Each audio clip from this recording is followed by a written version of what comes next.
So the Qur'an has even specific examples where women have absolute agency in the Qur'an, apart from any husbands that they may have. So I'm going to give you the example of a surah called Al-Mumtahana, the one who is tested.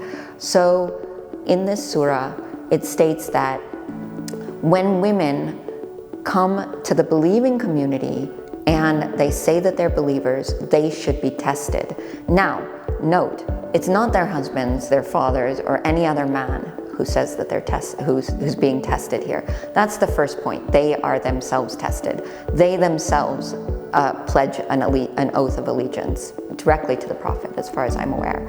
But the second point, which is a little bit even more overlooked, is that there's then a negotiation process that happens. Then, if their husbands have paid anything for them, then you pay them the money, and then there's this whole negotiation process, which is that essentially, if an unbelieving woman can just leave her husband and come to the believing community and make that decision all by herself without anyone's permission, and they can settle up the accounts in terms of whatever dowry or whatever bridal money may have been paid to her. And then equally, that surah says to the believing men, it says, and if your wives want to leave to go to the unbelieving community, then they go, essentially.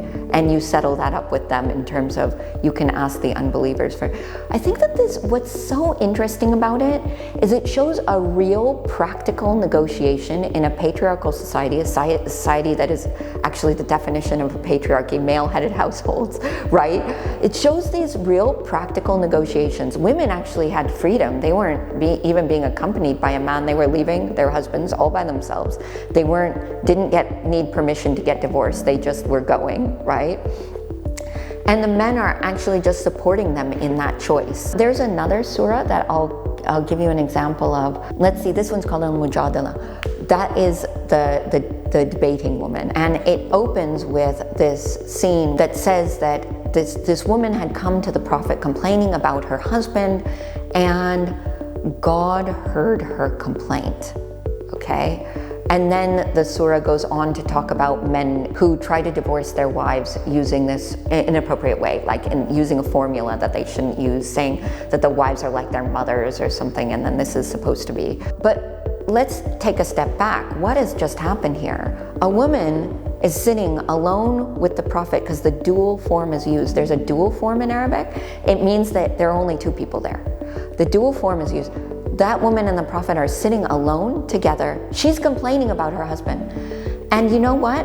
The problem from the Quranic perspective in God's voice, when it switches to God's voice, is not that there was a man and woman alone together who are unmarried, not that she was complaining about her husband, but that he didn't take her seriously, that her husband needed to be chastised and the Prophet hadn't listened to her properly.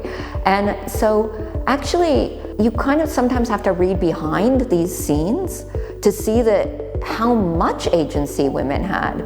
This is not a society where women are presumed to stay indoors all the time and completely segregated from unrelated men. This woman is not even identified by name, right? That means who knows who she was, right? So it's not his cousin who's come to him or his sister who's come to him.